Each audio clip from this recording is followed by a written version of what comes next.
duhur wanaagsan saaxiibayaal meel boo joogtaan ramadaan mubaarak waa maalintii koobaad ee bisha barakeysan ee ramadaanka madaxweynaha jamhuuriyadda federaalk soomaaliya mudane xasan sheekh maxamuud kulankii qadada ee shalay kadib wuxuu shir gooni ah la yeeshay madaxweynaha maamulka jubbaland axmed madoobe iyo weliba dani oo ah puntland iyo weliba madaxweynihii hore ee soomaaliya shariif sheekh axmed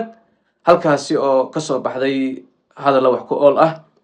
madaxweynaha jamhuuriyadda federaalk soomaaliya mudane xasan sheekh maxamuud ayaa ku qanciyey xubnaha jubbaland iyo puntland in ay fila soomaaliya ay tahay guri soomaaliyeed ee guri xasan sheekh maxamuud aysan ahayn halkaasina habboon tahay in lagu qabto shirka wadatashiga qaran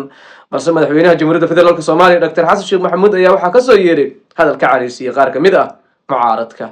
mucaaradkii ayuu kala shaandheeyey waxaana u kala qaaday kuwa lagala tashanaya arrimaha qaarkood kuwa masiiriga iyo kuwa aan lagala tashanayn xubnaha lagu tilmaamay inaan lagala tashanayn arrimaha waaweyn ee masiiriga kama mid ahaan madaxweynihii hore ee maxamed cabdullaahi farmaajo balse inta kale wuxuu ku tilmaamay madaxweyne xasan sheekh maxamuud in aysan ahayn kuwa lagala tashanayo waxyaabaha waaweyn ee masiirka dalka halkaasi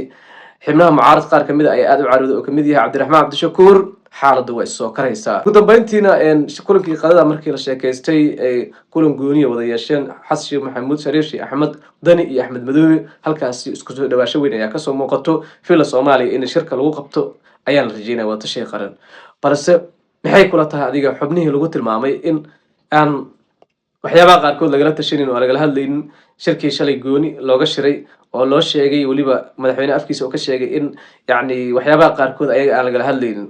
kooxdaasina maxay la imaan doontaa is leedahay ma aqbali doonaan laftirkooda fila soomaaliya inay imaadaan horta shariif sheekh axmed marka hore ma diidinin meel boo lagu shiraya inuu imaadayo diyaar u ahay balse xubnaha mucaaradka hadda lagu sheegay in waxyaabaha qaarkood aan lagala tashanaynin waxyaabaha qaarkood aan lagala hadlaynin ayagu fila soomaaliya ma imaan doonaan sidii shalay madaxweyne hadalkiisi kasoo yeertay